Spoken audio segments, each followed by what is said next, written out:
Hi everyone and welcome back to Save with Jared. I'm Jared and I'm just going to follow up on a poll I did 2 weeks ago. This is how to pay off your bond in 7 years. So let's get into it.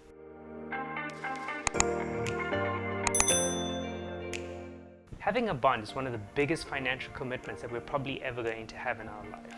It's a huge commitment and a huge responsibility. 20 to 30 years of repayments, paying off a liability, which it essentially is, until it's paid off. But remember, properties are generally seen as good debt. Now I know most of us don't like the idea of spending 20 to 30 years of our lives paying off debt. I know I'm definitely one of those people. So I did a bit of research over the years. I chatted to a number of people who own properties. I chatted to a lot of people who actually had paid off their homes in 10 years or less. I chatted to a lot of people in finance houses and in banks. And this is the research that I compiled and what I found really works. Tip number 1, affordability. This is going to sound really simple and obvious. But is it? What does affordable mean? Basically, when purchasing a home, what this means is that if you can afford a R1.5 million house, rather consider picking something close to the R1 million mark. This way, you're not going to be under tremendous financial strain all the time. The lower the bond repayment amount in relation to your earnings, the quicker and faster you're going to be able to pay this off. This is going to become a lot more relevant when I get into the later tips. Generally, banks finance you at 30% of your net income as a guideline of affordability. I suggest looking at closer to the 15 to 20% mark. This will allow you to still save money and still have money to invest while you're living in your new home. I've linked an affordability calculator below. Go check it out and see how much you qualify for. Remember, this is not a guarantee, it's just merely a guideline. Banks will still have to go through their affordability and credit checks before they issue you with finance. That amount may go up or it may go down, and it could also change from bank to bank. Remember, use different banks and check out your different options. Tip number 2, pay extra into your bond monthly. So this is one that always seems to come up. You want to know why? Because it actually works. So let's assume we have a bond that's R1 million at a 10% interest rate.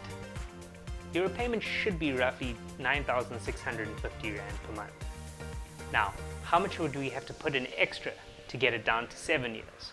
Well, if you put in an extra 10%, which is 965 Rand, you knock off 5 whole years of that repayment amount.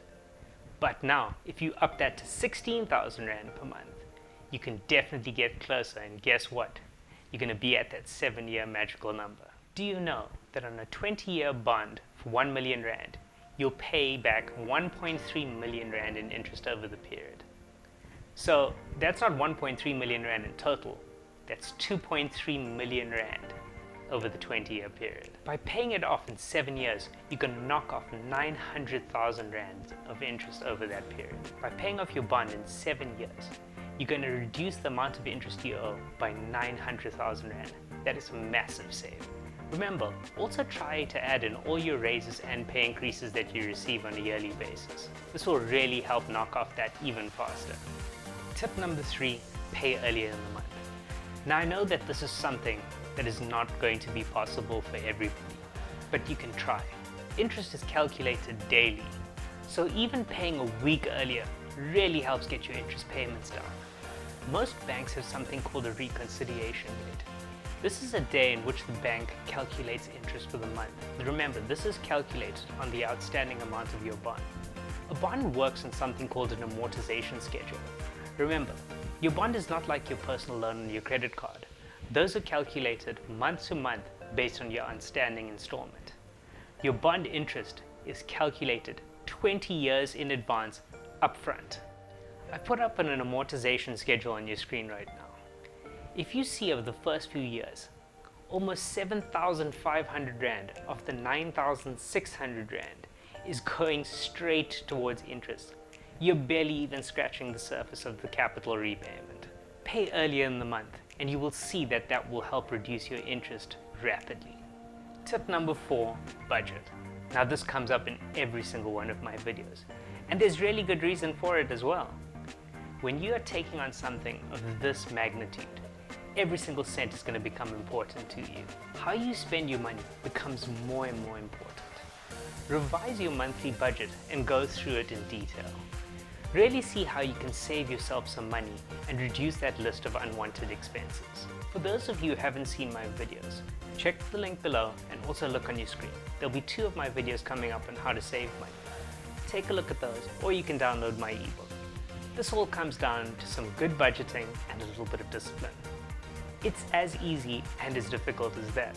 Tip number 5, be realistic when choosing a home. Sure, I know we're always going to find that one house that just blows us away. It's amazing and everything that we ever wanted. And deep down, when we look at that price tag, we know that we're going to be stretched so thin and be under so much financial pressure when we buy that home. Have you ever seen one of those houses? Yeah, don't buy that house. We all think about just the repayments when we're looking at paying off a house or how we can afford a house. But what about the rates, the levies, the maintenance, water, electricity, homeowners insurance? On a 9,650 Rand bond, you're actually looking at closer to 15,000 Rand when you add all of those things in.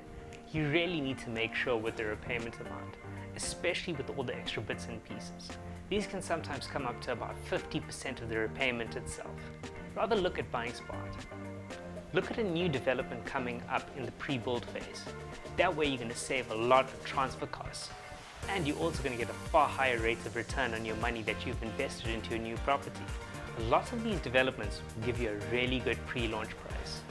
For example, an 825,000 Rand duplex pre-build will actually go for close to 1.1 million Rand when that estate eventually opens to the public and building has been completed. Be smart. Be one of the first people in. Please make sure to do your due diligence on the developer. Ensure they have a proven track record. Ask them for references if they can, or names of past estates that they have worked on. So please be realistic when choosing a home. Something that can bring you a lot of joy and happiness when you purchase it can lead to a lot of anger, frustration, and empty pockets down the line. Don't let that happen to you. Be realistic with what you can afford. Trust me, and speak to every homeowner you know. When you own a home, something always needs to be fixed. Thanks so much for watching, and I really hope this has helped you plan to pay off your home in 7 years. If you follow those steps, you will definitely pay off your home in 7 years. But remember, if you can't follow all of the steps, pick some of them. Even paying off your home in 10 years' time is still a win. It's going to save you a lot of interest payments. Share this with as many people as you like. Like and share if you want to see more videos like this. Also, feel free to leave me a comment in the section below if you have any questions, or email me. See you guys next time, and remember, keep saving.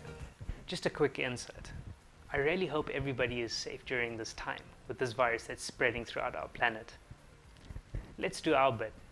Let's stay at home, and let's help flatten that curve. Stay safe, everybody.